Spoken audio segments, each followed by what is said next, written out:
The centre today acknowledged that some Indians are entangled in Russia's ongoing war with Ukraine, stating the government is coordinating with its Russian counterpart to facilitate their release. Now, yesterday, there were reports that emerged that dozens of Indians were allegedly duped into military service in Russia. The unsuspecting Indians were promised support jobs, but were ultimately enlisted in the Russian army, receiving misleading translations of documents, undergoing military training against their initial understanding of why they had gone there. And the MEA has said, we're aware that a few Indian nationals have signed up for support jobs with Russian army. The Indian embassy has regularly taken up this matter with the relevant Russian authorities for their early discharge.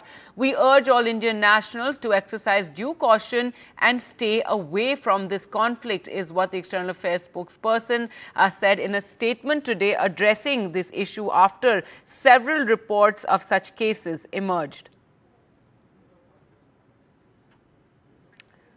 So the centre acknowledging that yes, Indians have got entangled in Russia's ongoing war with Ukraine, and they misunderstood what they were being brought to Russia for, and instead have received training against their will and are being made to fight in the war against Ukraine. So Indians caught up in the conflict.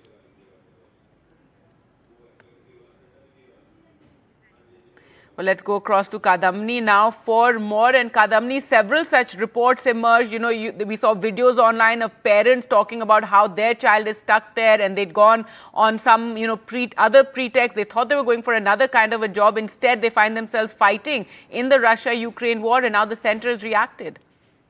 Now, this is confirmed that there are Indians who are actually at the war front of Russia and Ukraine. Now, a letter was written by AIMIM leader Asaduddin Owaisi to External Affairs Minister S. Jaishankar. It was done on the basis of a request of a family whose son had gone to Russia and he's stuck there.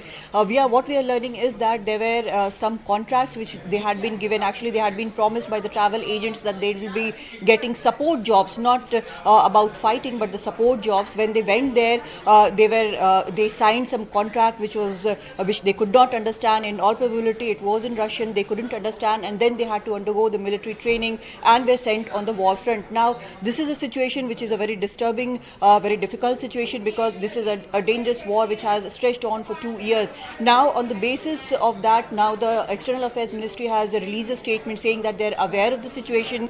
The embassy there, the Indian embassy there, is in constant touch with the Russian officials there, and they are trying to get these Indians discharged and bring back home as soon as possible. But they have also asked the Indians to be careful and be cautious and not get involved in this war. Now, the thing is that there have been several cases about in which the fraudulent travel agents have landed unsuspecting people in such a problem. Now, this is the latest one. We'll have to see how soon these Indians can come back home. All right, Kadamni, thanks so much for joining us with those details.